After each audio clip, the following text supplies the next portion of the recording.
Help me hit 4,000 subscribers. Support the video with a like and share your thoughts in the comments. I read everyone. Thank you. I never thought a single smirk could shatter whatever remained of my patience. But that night, when Olivia walked in at 1:47 a.m., everything inside me finally aligned.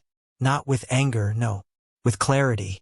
She dropped her purse on the couch, kicked off her heels, and gave me that look she always used when she wanted to minimize my feelings. A raised eyebrow, a lazy grin, and then those words, "Oh, please, Ethan. You'll never find anyone better than me." For a long moment, I said nothing. Silence was the one thing she couldn't twist into an argument. She rolled her eyes like she'd already won, like she believed I was too afraid to leave, too dependent, too forgiving. She turned away and headed toward the kitchen, still humming, still careless, as if she hadn't been disappearing late into the nights for weeks. Just 6 months earlier, we'd been the couple friends envied.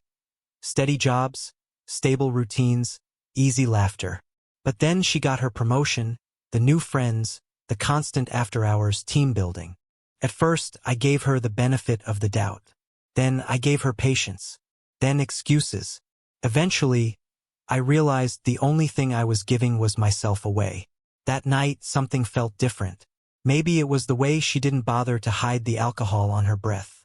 Maybe it was the way she tossed her coat over the chair like this home wasn't ours but some temporary stop. Maybe it was simply that I had finally reached the edge of pretending. She poured herself a glass of water and leaned on the counter. "You're doing that judging thing again," she said. "Don't be dramatic. I told you it was just work stuff." Work stuff didn't leave lipstick on her collar. Work stuff didn't send her phone buzzing at midnight with names she refused to explain. Work stuff didn't turn her affection into obligation. Still, I didn't accuse her. I didn't interrogate.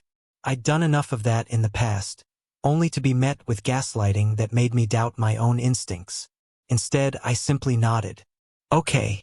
She blinked, confused. "Okay? That's it. For tonight," I said. "You look tired." I watched the confusion shift into something smug. She thought I was backing down again. She thought I was folding back into place. She smirked, satisfied, and disappeared into the bedroom. But I stayed awake. The next morning, she woke to the smell of coffee, something I used to do out of affection, not habit.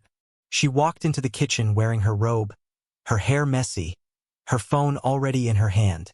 "So, are we still doing the silent treatment?" she asked. "Or did you remember that you're lucky to have me?" There it was again. That strange, delusional confidence. I handed her a mug. "Actually," I said, "I've been thinking." She paused mid-scroll. "About what?" "About what I deserve."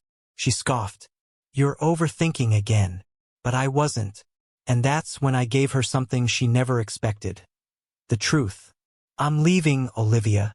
Her laugh died instantly. "Leaving? What are you talking about?" I grabbed the small suitcase I had already packed. Just the essentials. I placed it by the door before turning back to her. "You haven't been here in months," I said. "Not really. And last night you made one thing very clear. You think I couldn't find someone better." I met her eyes. "But the real problem is that I can't even find you anymore." She stared, stunned. "You're being ridiculous. You're just insecure. You always twist things." "No," I said. "That's what you do." For once, she had no comeback. She reached for my arm, but I stepped back. The shock on her face told me everything. She never thought I'd create distance. She never thought I'd choose myself. "Ethan," she said, her voice finally small. "Can we just talk about it?" "We've already talked," I said. "You just never listened." She looked away, her breathing unsteady. "So what now? You're just done." "Yeah," I said quietly. "I'm done choosing a relationship you stopped choosing." I opened the door, expecting her to yell, to lash out, to hurl some insult meant to keep me tethered. Instead, she whispered, "You won't actually leave." But I did. I walked out into the morning air, suitcase rolling behind me, and for the first time in a long time, the weight on my chest loosened. I didn't know exactly where I was going or what came next, but I knew what I wasn't doing anymore. shrinking myself to fit inside someone else's indifference. 2 weeks passed before I heard from her again. A long message, apologies, explanations, promises. I read it twice, then set the phone down. For years, I'd been waiting for those words. Now they felt too late, too hollow. I didn't reply, because leaving wasn't about finding someone better. It was about finally choosing someone who deserved the effort I had been wasting. Myself. Months later, I moved into a small apartment, quieter than anything I'd lived in. The silence felt peaceful instead of lonely. I filled my days with work, early morning runs, and dinners with friends I'd neglected while trying to keep my relationship alive. Life didn't become perfect, but it became honest again. One afternoon, while grabbing coffee downtown, I saw Olivia across the street. She looked different, less certain, almost unsure. For a moment, she seemed like she might come over, but she didn't. Our eyes met briefly, and in that second, I realized I didn't feel anger or longing, just a quiet acceptance that we were finally done.